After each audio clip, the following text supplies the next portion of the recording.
Our scheme is a supplementary scheme to the existing World Bank recommendations. And the World Bank recommendations are that there should be an occupation-based pension, and that applies to any person who works. But it does not apply to people who have not worked, who are housewives, who worked intermittently. They would not receive a full pension on that basis.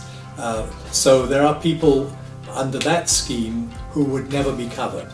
And then the World Bank also recommends that there should be social assistance, and in the Hong Kong context, that is basically the elderly CSSA payments that are made, the old age allowance, and the new old age living allowance. Those would all come under that heading.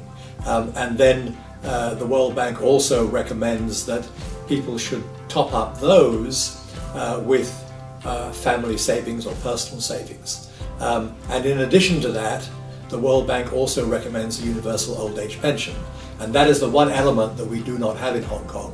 So that is what we are proposing. The scheme will apply to any person who is a permanent resident of Hong Kong who has attained the age of 65. And irrespective of whether they have worked, whether they're a housewife, whatever, they will be entitled to receive a monthly pension for the rest of their lives from 65 onwards. We've set our starting level at $3,000 a month for each person.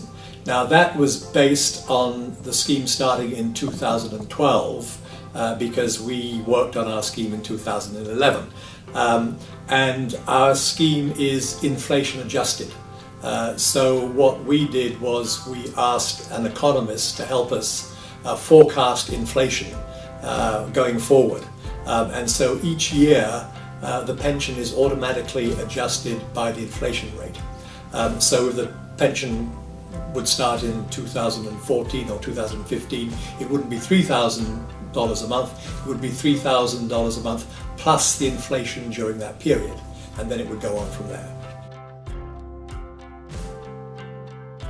Yes, this is financed in a tripartite way. So employees contribute, employers contribute, and the government contributes.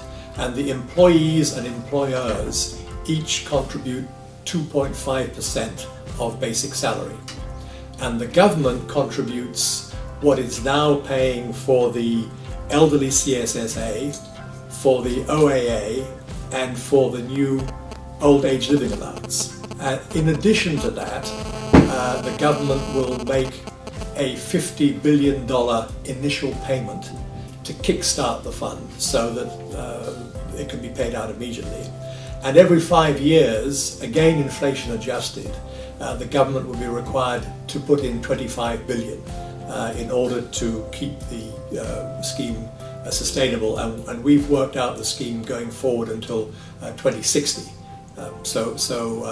And then basically if you earn less than $6,500 a month, you as an employee don't contribute, but the employer still contributes his 2.5% for you.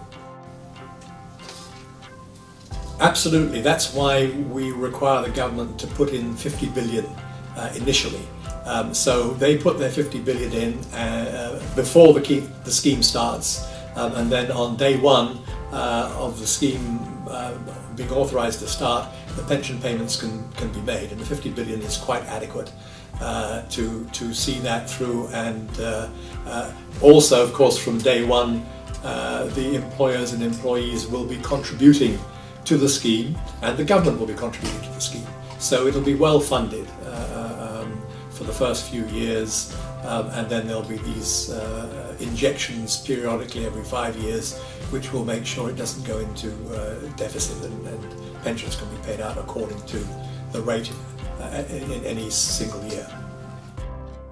No, this is purely a universal old age pension, so it's only paying out a pension to the recipients.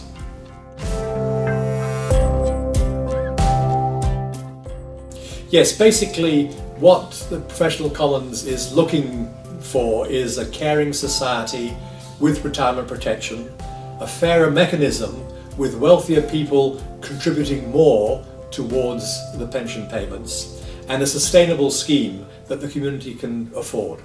And that's our overall vision.